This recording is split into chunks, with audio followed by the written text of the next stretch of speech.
Vienen. Tengo que salir de aquí. Maldita sea.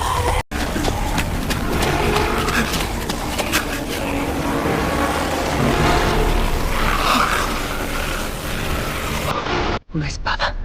Al menos me servirá para defenderme. Tranquilo. Despacio. Solo aléjate sin hacer ruido. ¿Eh? ¡Suéltame! ¡Mierda!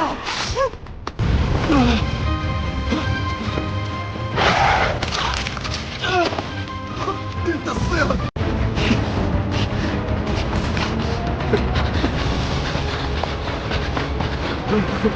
Estoy listo.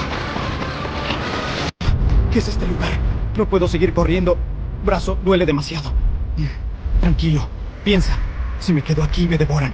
Necesito una ruta, una salida.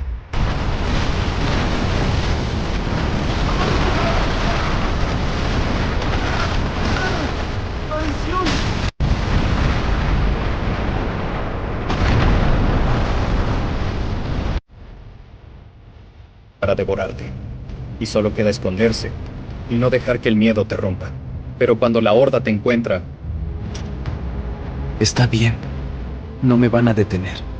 Queda mucho por hacer.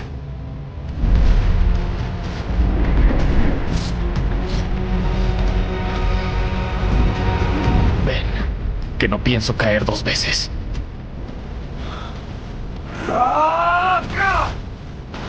Maldita sea. No he terminado todavía.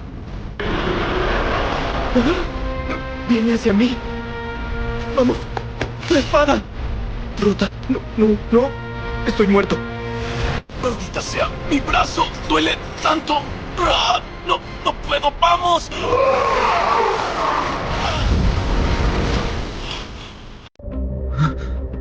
¿Qué demonios fue eso? ¿La espada? ¿Una gema? ¿Y esa luz roja? ¡Tengo que ver qué es! ¿Qué es esta energía tan extraña? Siento que me llama... ¿un diamante? Increíble. Es como si todo a mi alrededor desapareciera. ¡Solo un paso más! ¡Ah! ¡No! ¿Qué fue eso? Ese fuego rojo me golpeó como si el mundo entero ardiera encima de mí. ¿Qué eres? Soy Sora, el diamante del T-Rex. ¿Y tú? Eres el elegido, Kael. Tu brazo de acero es solo el principio. Juntos detendremos la infección. ¿Qué eres? ¿Diamante del T-Rex? ¿Elegido? Explícame qué rayos eres y por qué a mí. Además, ¿por qué hiciste mi brazo como un robot? Porque estabas muriendo.